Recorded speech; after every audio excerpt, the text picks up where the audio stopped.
Bonjour et bienvenue dans ce nouveau numéro de Mobile et Futé. Encore et toujours avec nous, Victor. Salut. Comment ça va? Bon, bien et toi? Bon, oui, très bien. Aujourd'hui, épisode un peu particulier parce qu'on va récapituler un peu les 4 clés connectées d'extension de stockage. Voilà, je crois que j'ai à peu près tout dit. Petit best-of. Petit best-of. Tout de suite, la Leaf. Alors la Leaf de eBridge. chez eBridge, donc 16 Go, 60 €, c'est un peu cher.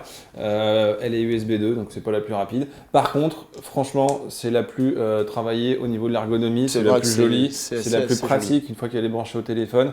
Elle est vraiment très jolie, voilà. Mais USB 2. Mais USB 2. On le dit quand même.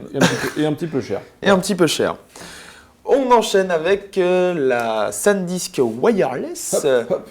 Hop là. Alors la SanDisk Wireless, donc 40 €, 32 Go, mais USB 2. USB 2. Dommage. D'accord. Par contre, sa particularité, c'est qu'elle est donc accessible en Wi-Fi. C'est ça. Et on peut s'y connecter jusqu'à 3 appareils en simultané. D'accord. Donc ça, c'est, je trouve, assez révolutionnaire. Non, c'est pas mal. On peut l'avoir dans le sac à dos, dans le sac à main et accéder à ses données avec le téléphone sans l'avoir branché physiquement à son téléphone. Donc ça, c'est assez cool.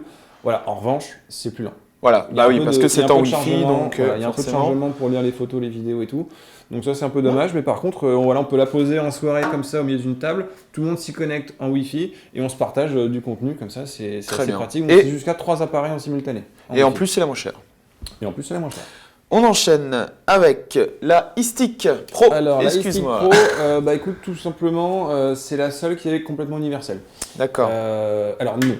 Je lis des bêtises. La SanDisk est aussi universelle puisqu'il suffit d'avoir du Wi-Fi pour s'y connecter, donc elle est universelle. Celle-ci, elle est universelle physiquement parlant. On a un côté iPhone, un côté USB, et à l'intérieur de l'USB, on peut sortir. Alors, c'est pas pratique. Hein, toujours, on le rappelle, il faut avoir un Là, petit par ongle. exemple, je n'y arrive pas. Ah voilà, il faut des ongles pour sortir le port micro USB. Donc, ça marche avec Android et iPhone. Très bien. Voilà, par contre, la finition est pas top. Et la petite blague, c'est que le port USB bleu n'est pas USB 3. Voilà, ça c'est une petite fourberie de leur part. C'est USB 2, c'est dommage. Fourberie. Elle est un peu chère, 89 €, mais elle est universelle. Voilà, très bien. Bon, bah écoute, on la met de côté. On finit avec la eDisk. Et voilà, joli. Pas mal. Alors la eDisk avec 2K, c'est la plus puissante niveau performance puisque c'est la seule qui est USB 3 pour de vrai.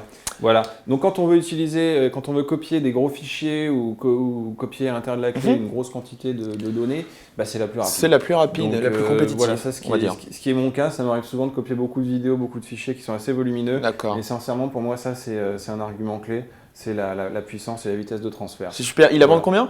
Alors c'est, on a dit 79 €, je crois, pour 32 Go.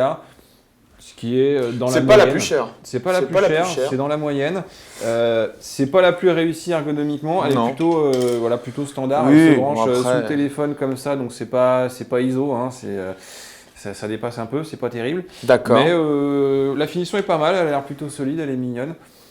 Donc 79 €, 32 Go, USB 3 et ça ne marche qu'avec les iPhones et les iPads équipés d'un port Lightning. Très bien. Voilà. Bon, écoutez, on va en sélectionner une quand même, notre petit coup de cœur, hein, j'ai envie de dire. Bah, alors, encore une fois, c'est en fonction des usages. Moi, c'est celle-ci que j'ai sélectionnée parce qu'elle correspond à mon besoin d'avoir une clé qui est rapide au niveau de la vitesse de transfert. En revanche, voilà, chaque clé a son intérêt. Voilà. Il y en a une qui est sans fil, une qui est jolie. Il y en a une qui est moins chère surtout. Hein, bon, après, il y a aussi le prix qui peut jouer. Mais voilà, c'est vraiment à choisir en fonction des usages que vous en avez. Donc j'espère qu'on a fait le point. On a fait à peu près le tour, oui. Je pense que c'est relativement clair sur les avantages et les inconvénients de chacune. Très bien. Bon, écoutez, à vous de faire votre choix maintenant. Merci Victor encore pour ce petit bilan, très intéressant. Avec plaisir. Et à la prochaine pour un nouveau numéro de Mobile et Futé. Salut. Salut.